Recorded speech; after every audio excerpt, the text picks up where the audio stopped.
And so the poet, Alexander Bivshev, is he aware that this is going on, and what's his reaction been, if so? He is aware, and Michael, you've spoken with him on the Skype. Yes. What happened is he's been isolated from, how do I say, from his friends, from anything and everything. He's been under house arrest, and he's there with his elderly parents, right? Yes.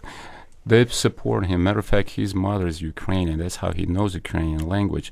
But the problem is, anybody he meets on the street, it's a small town, 8,000 people.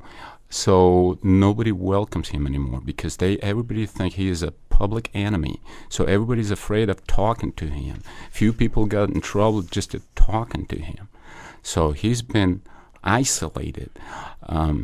That our job, what we're doing, is helping him a lot.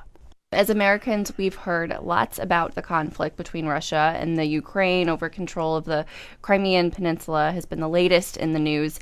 Is there anything about this you think is particularly important for us to know that maybe hasn't been covered by the media as much? Well, yes. First of all, war in Ukraine is not declared, and Russians completely ignoring and covering this, that they have no whatsoever any influence on this conflict, which is not true because all ammunition and tanks came from Russia, and people that are Russian soldiers, enlisted soldiers, been offered to go, so they're voluntarily go for big rewards to go to Ukraine and fight.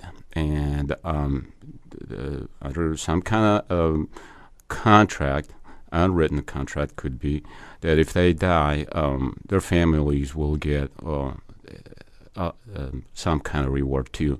So, and they're talking about young kids that are in their 20s, maybe, that are think of this war as the right thing to do, as a patriotic act, which have no clue what's going on, because it's not defending their country, but what they've been told is defending Russians in Ukraine that are gotten in trouble, and you guys need to support them, you need to help them. That's what's going on.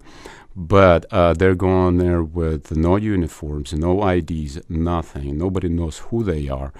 And they fight, and some of them die, and they brought back home unknown, and then they've been not introduced to anybody or anything. It's been all covered up. Like I said again, this information comes from Facebook and Facebook links because nobody's really covering this story. So don't quote me on this. Go on the Facebook, dig it out, and look yourself and see what's going on. And so what do you hope the future holds for the poet Alexander Bivshev, who you've been working to translate? What's the ultimate hope for him? Well, right now they doubled the sentence last summer from 2 to 4 years. So he's facing 4 years right now for his poems.